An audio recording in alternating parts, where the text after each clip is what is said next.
आज की इस वीडियो का विषय है आर्च ऑफ एओर्टा। तो ये आर्च ऑफ एओर्टा जो है वो असेंडिंग एओर्टा का कंटिन्यूड पार्ट है, जो पश्चात मतलब आर्च ऑफ एओर्टा के बाद में अवरोही महाधमनी का भाग कहलाता है। मतलब पहले तो असेंडिंग एओर्टा, उसके पश्चात आर्च ऑफ एओर्टा, और उसके पश्चात जो है उसका जो आर्च ऑफ एओर्टा का जो कंटिन्यूशन जो है वो रहता है डिसेंडिंग एओर्टा। आरोही महाधमनी, ascending aorta, arch of aorta, तोरणी महाधमनी और अवरोही महाधमनी अर्थात डिसेंडिंग एओर्टा। तो ये जो आर्च ऑफ एओर्टा जो है वो एक कर्ड पार्ट होता है, और कर्ड होने के कारण उसे आर्च ऑफ एओर्टा कहते हैं। ये जो आर्च ऑफ एओर्टा जो होता है वो जो स्टर्नम जो है, स्टर्नम का जो ऊपर का जो भाग जो है जिसे हम कहते हैं मैनब्रियम स्टर्नी, तो उस मैनब्रियम स्टर्नी का जो निम्न आधा भाग जो होता है उसके पीछे ये आर्च ऑफ एओर्टा रहता है। जो राइट सेकंड कॉस्टल कार्टिलेज जो जॉइंट जो होता है, मतलब सेकंड कॉस्टल कार्टिलेज और स्टर्नम, इसके बीच में जो जॉइंट जो रहता है उसके ऊपरी धारा से मतलब सुपेरियर बॉर्डर से ये आर्च ऑफ एओर्टा जो है वो प्रारंभ होता है। यहाँ पर इस प्रकार से, जैसे ये सेकंड कॉस्टल कार्टिलेज है और ये मैनब्रियम स्टर्नी जो है इसका नीचे का भाग है, यहाँ पे ये एंगल ऑफ लुईस हो जाता है। तो इस स्थान से जो है ये आर्च ऑफ एओर्टा प्रारंभ होता है। वहाँ से पहले वो ऊपर की ओर जाता है और ऊपर की ओर जाने के बाद में पीछे की ओर झुकता है, और जब वो पीछे की ओर जो झुकता है तब वो ट्रैकिया के सामने से लेफ्ट साइड में अर्थात वाम और पहुंच जाता है। वहां से फिर वो नीचे की ओर उतरकर नीचे की ओर वो उतर जाता है, और नीचे की ओर उतरकर जो है जो फोर्थ थोरेसिक वर्टेब्रा जो है उस फोर्थ थोरेसिक वर्टेब्रा की जो बॉडी है उस बॉडी के लोअर बॉर्डर तक जाता है। फोर्थ थोरेसिक वर्टेब्रा के बॉडी के लोअर बॉर्डर तक लेफ्ट ओर तक जाता है, लेफ्ट ओर तक जाता है। और उसके बाद में वो जो है उसका जो कंटिन्यूशन जो रहेगा वो रहेगा डिसेंडिंग एओर्टा, डिसेंडिंग एओर्टा। तो ये जो स्थान जो है, ये जो जहाँ से डिसेंडिंग एओर्टा स्टार्ट होता है या आर्च ऑफ एओर्टा जहाँ पे खत्म होता है, ये जो स्थान जो रहता है लेफ्ट सेकंड स्टर्नोकॉस्टल जॉइंट का संगम स्थान, अर्थात लेफ्ट स्टर्नोकॉस्टल जॉइंट जो रहता है उस जॉइंट पर ही इसका अंत या शेवट, अंत या आखिर हो जाता है। तो इस प्रकार से जो है ये दोनों की, ये जो आर्च ऑफ एओर्टा का जो स्टार्टिंग पॉइंट जो है और एंड पॉइंट मतलब प्रारंभ और अंत, इस दोनों का जो दोनों जो भाग जो है एक ही स्तर पर, एक ही लेवल में शुरू भी होते हैं और ख़त्म भी होते हैं। तो इस प्रकार से ये जो है ये आर्च ऑफ एओर्टा का प्रारंभ और आर्च ऑफ एओर्टा का अंत, और इसका जो कंटिन्यूशन जो रहेगा वो रहेगा डिसेंडिंग एओर्टा। तो इस प्रकार से ये जो आर्च जो है, ये चाप जो है, इसमें हमें दो वक्रताएं दिखाई देती है। एक तो ऊपर की ओर वक्रता दिखाई देगी, कॉन्केविटी ऊपर की ओर दिखाई देगी, और दूसरी जो वक्रता जो है वो सामने तथा वाम और मतलब एंटेरियरली और लेफ्ट साइड में हमको दिखाई देगी। तो ये जो आर्च की जो ऊर्ध्व धारा जो है, ऊपर की जो धारा जो है, ये वाली आर्च की जो ऊपर की धारा जो है, ये माइनब्रियम स्टर्नी के लगभग मध्य में स्थित होती है। ये जो माइनब्रियम स्टर्नी जो यहाँ से शुरू हो गया और यहाँ तक आ गया, ठीक है ना, यहाँ से शुरू हो गया और यहाँ तक आ गया, तो लगभग उसके मध्य तक जो है ये आर्च ऑफ एओर्टा की ऊपर की धारा रहती है, ऊर्ध्व धारा, सुपीरियर बॉर्डर होती है। अब हम देखेंगे कि ये आर्च ऑफ एओर्टा जो उसके संबंध किस प्रकार से है, रिलेशंस किस प्रकार से है।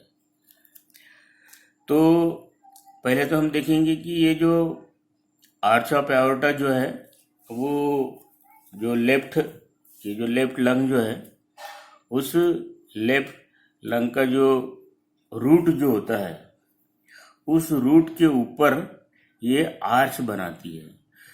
तो इस प्रकार से जो आर्च का जो इम्प्रेशन जो है, आर्च का जो इम्प्रेशन जो है वो इस लेफ्ट लंग के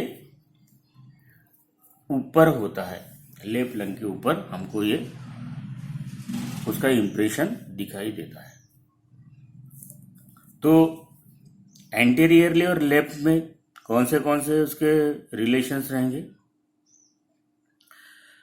तो ये जो आर्च ऑफ एओर्टा जो है ये मीडियास्टिनल प्लूरा से ढकी हुई होती है।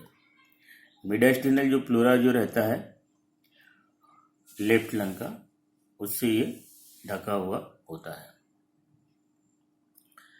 बाद में ये दोनों के बीच में जो है, मतलब आर्च ऑफ एओर्टा और इस प्लूरा, इसके बीच में जो है हमको 4 तंत्रिकाएं अर्थात नर्व दिखाई देती है। तो ये जो है ये सामने से पीछे की ओर इस क्रम से रहते हैं। पहले जो है लेफ्ट फ्रेनिक नर्व, ये जो है ये लेफ्ट फ्रेनिक नर्व।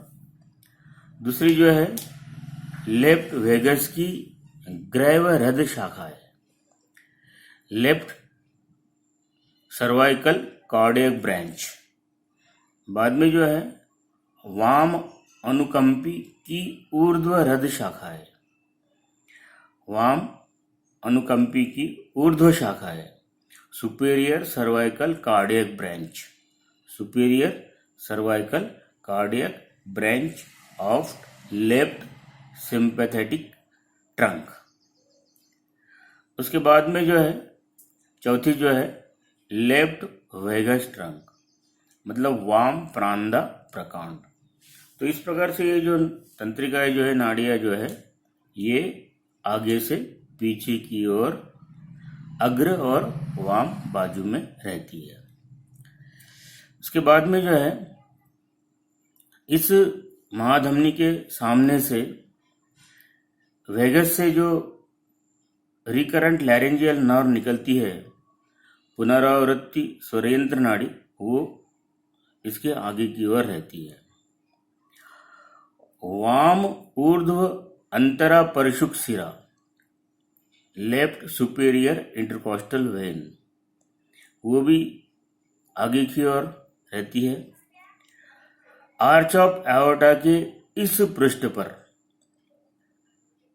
प्राणदा अर्थात वेगस के सामने परंतु फ्रेनिक नर्व के पीछे, फ्रेनिक नर्व के पीछे होती हुई सामने की ओर ऊपर की ओर चली जाती है। तो ये जो एक जो वेन जो है वो वाम ऊर्ध्व अंतरा परशुक सिरा, ये जो है इस प्रकार से जाती है। इन संरचना और वक्ष भित्ति के बीच वाम फुफ्फुस, लेफ्ट लंग और प्लूरा होता है। तो इस प्रकार से जो है मेन बात तो इस प्रकार से है कि अग्र और वाम और हमको जो 4 तंत्रिकाएं जो है वो दिखाई देगी। लेफ्ट फ्रेनिक नर्व, बाद में वेगस, लेफ्ट वेगस की जो है ग्रैव हृदय शाखा है, लेफ्ट सर्वाइकल कार्डियक ब्रांचेस, बाद में जो है जो वाम अनुकंपी मतलब सिंपैथेटिक ट्रंक जो है उसकी ऊर्ध्व हृदय शाखा है, मतलब superior cardiac branches, superior cardiac cervical branches, superior cervical cardiac branches. तो ये जो है ये हमको दिखाई देगी। उसके बाद में लेफ्ट वेगस ट्रंक, तो ये जो रचनाएं जो है ये हमको दिखाई देगी। उसके साथ ही जो रिकरेंट लैरेंजियल नर्व है वो भी हमको दिखाई देगी। तो इस प्रकार से ये अग्रवाम संबंध। उसके बाद में जो है पश्च दक्षिण संबंध, पोस्टीरियर साइड में और दक्षिण और कौन सी रचनाएं रहती है। तो निम्न रचनाएं जो है क्रमशः हमको दिखाई देती है। एक तो पीछे की ओर और दक्षिण की ओर, पोस्टेरो राइट। एक तो हमको श्वास प्रणाल मतलब ट्रैकिया दिखाई देगा। उसके बाद में जो है गंभीर हृदय जालिका डीप कार्डिक प्लेक्सस दिखाई देगा। पुनरावृत्ति स्वरेंद्र नाड़ी मतलब रिकरेंट लैरेंजियल नर्व। इसके बाद में अन्नलिका अर्थात इसोफेगस और रसकुल्या अर्थात थोरेसिक डक्ट। और इसके साथ में जो है पीछे की ओर जो है पृष्ठवंश वर्टेब्रल कॉलम। तो इस प्रकार से जो है ये रचनाएं जो है पीछे की ओर और दक्षिण ओर को रहती है, आर्च ऑफ एओर्टा के संबंध में रहती है। इसके बाद में ऊपर की ओर कौन सी रचनाएं हमको दिखाई देती है। तो स्पेशली जो इस आर्च ऑफ एओर्टा का जो ऊपर का जो भाग जो है सुपीरियर पार्ट जो है वहाँ से स्पेशली जो इसकी जो ब्रांचेज जो है जो निकलती है वो हमको दिखाई देती है। जैसे ब्रैकियोसिफेलिक ट्रंक, उसके बाद में लेफ्ट कॉमन कैरोटिड आर्टरी, जैसे ब्रैकियोसिफेलिक ट्रंक है ये, बाद में लेफ्ट कॉमन कैरोटिड आर्टरी और इसके साइड में जो है ये लेफ्ट सबक्लेवियन आर्टरी। ये धमनियाँ आर्च ऑफ एओर्टा के कॉन्वेक्स मतलब उत्तल भाग से निकलती है और इन धमनियों के सामने मतलब ये धमनियाँ जो है इसके सामने जो है ब्रैकियोसिफेलिक वेन जाती है। ब्रैकियोसिफेलिक वेन जैसे इस साइड में जो है राइट ब्रैकियोसिफेलिक वेन रहेगी और इस साइड से जो है लेफ्ट ब्रैकियोसिफेलिक वेन आएगी और दोनों के मिलन से जो है इस भाग में जो है सुपीरियर वेना केवा बनेगा। तो इस प्रकार से जो है ऊपर की ओर उसके रिलेशंस रहते हैं। अब नीचे की ओर क्या क्या रिलेशंस रहते हैं।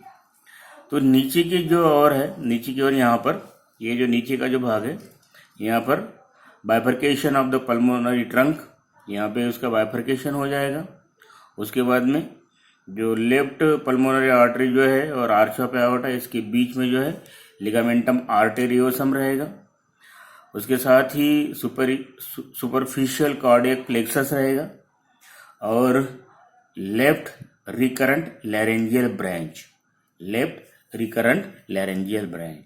तो इस प्रकार से जो ये रचनाएं जो है ये इस आर्च ऑफ एओर्टा के नीचे की ओर हमको दिखाई देगी। अब इसकी कौन सी ब्रांचेस है।